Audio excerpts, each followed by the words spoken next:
கர்த்தருடைய பரிசுத்த நாமத்துக்கு மகிமை உண்டாவதாக.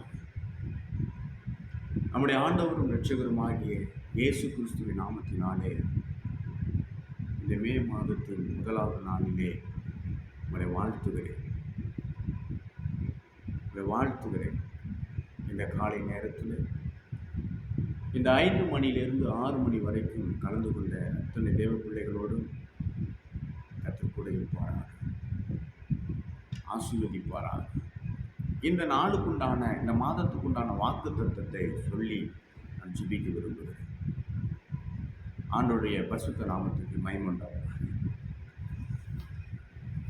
இந்த மே மாதத்துக்குண்டான ஆசீர்வாத வார்த்தை என்னவென்று சொன்னால், கொடுக்கப்படும். நான் இந்த மாதத்தில் நான் என்ன வாக்கியத்தை நான் எடுத்து பேச வேண்டும் என்று சொல்லி தேவ சமூகத்தில் கேட்டேன். அது மாத்திரமல்ல எதையோ ஒரு காரியத்தை பேசிட்டு போகிறதல்ல. பேசுகிற அந்த வார்த்தையானது அது நாளடைவில் நிறைவேற வேண்டும் என்று சொல்லி நான் பிரயாசம். அப்பொழுது என் உள்ளத்திலே ஆண்டவர் கொடுத்ததான ஒரு வார்த்தை, கொடுக்கப்படும் என்று சொன்னார். என்ன கொடுக்க போகிறார், யாருக்கு கொடுக்க போகிறார் என்று சொல்லி நான் தியானிக்கிற பொழுது ஒரு 7 விதமான காரியத்தை ஆண்டவர் என் உள்ளத்திலே பேசினார். இந்த வார்த்தையை நான் உங்களுக்கு சொல்ல விரும்புகிறேன். இந்த மே மாதத்துக்குண்டான ஆசீர்வாதம் உங்களுக்கு தேவைப்படுமானால் நீங்கள் செய்ய வேண்டியதான ஒரு 7 காரியங்கள். கடவுள் தன்னுடைய கடமையை கரெக்டாக செய்கிறவர். எனவே மனிதர்களாகி நாம் அப்படியாக நடந்து கொள்ளுவோம். நம்முடைய காரியத்தை சரியாக செயல்பட நான் நினைப்போம். கடவுள் நம்மை ஆசீர்வதிப்பாராக. ஒரு 7 விதமான காரியம். அதில் முதலாவது ஒரு காரியம் என்னவென்று சொன்னால், தேடுகிறவர்களுக்கு கொடுக்கப்படும். மத்தேயு 6ஆம் அதிகாரம் 33வது வசனம். இரண்டாவது காரியம், கேட்கிறவர்களுக்கு கொடுக்கப்படும். மத்தேயு 7வது அதிகாரம் 7ஆம் வசனம். மூன்றாவது ஒரு காரியம், கொடுக்கிறவர்களுக்கு கொடுக்கப்படும். லூக்கா 6ஆம் அதிகாரம் 38வது வசனம். நான்காவது காரியம், உள்ளவர்களுக்கு கொடுக்கப்படும். அல்லேலூயா சொல்லுவோம். அல்லேலூயா. மார்க்கு 4ஆம் அதிகாரம் 25ஆம் வசனம். ஐந்தாவது காரியம், ஜெபிக்கிறவர்களுக்கு கொடுக்கப்படும். எபேசியர் 6:20.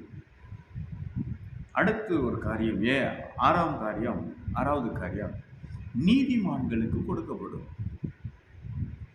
நீதிமொழிகள் 10வது அதிகாரம் 24வது வசனம். 7வது காரியம், பரிசுத்தமாக வாழ்பவர்களுக்கு கொடுக்கப்படும். என்னுடைய சமூகத்தில் பரிசுத்தமாய் வாழ்கிறவர்களுக்கு கொடுக்கப்படும். ஏசாயா 33ஆம் அதிகாரம் 16வது வசனம். இந்த கடைசி வசனத்தை மாத்திரம் உங்களுக்கு என்னால் முடிந்த மட்டும் நான் உங்களுக்கு தெளிவுபடுத்துகிறேன். இந்த காரியங்களை நீங்கள் வீட்டில் வாசித்து நீங்கள் புரிந்து கொள்ளுங்க. கடவுளை ஆசீர்வதிப்பாராக. இந்த நாட்களிலே தமிழ்நாட்டில் நான் சொல்லுகிறது, தமிழ்நாட்டில் சில காரியங்களை நாம் கேள்விப்பட்டு கொண்டிருக்கிறோம். எங்கு பார்த்தாலும் தண்ணீர் பிரச்சனை. மனிதனுக்கு மிக முக்கியமான ஒரு பொருள் அப்படின்னு சொன்னால் தண்ணீர். ஒரு மனுஷனுக்கு முக்கியமானது. சோறு இல்லாமல் கூட வாழ்ந்துடலாம். நம்மெல்லாம் பல இடங்களில் பார்க்குறோம். இத்தனை மாதம் சாப்பிடல, இவ்வளோ நாள் சாப்பிடலை, இதை சாப்பிட்டுக்கிட்டு இருக்கான் அப்படிலாம் நம்ம கேள்விப்படுவோம்.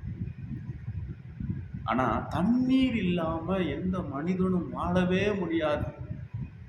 அப்படிப்பட்ட ஒரு காலகட்டத்தில் இருக்கிற உங்களுக்கு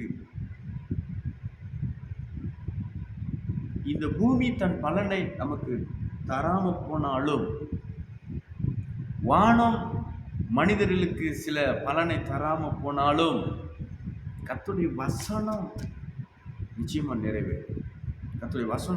நிறைவேறும். நான் என்ன சொல்ல விரும்புகிறேன்னா, யாருக்கு என்ன கிடைக்குதோ கிடைக்காமோ கிடைக்காம கூட போகலாம். நான் என்னுடைய வாழ்க்கையில் என் மூச்சை காட்டிலும் மிக முக்கியமாய் நினைக்கக்கூடிய ஒரு காரியம்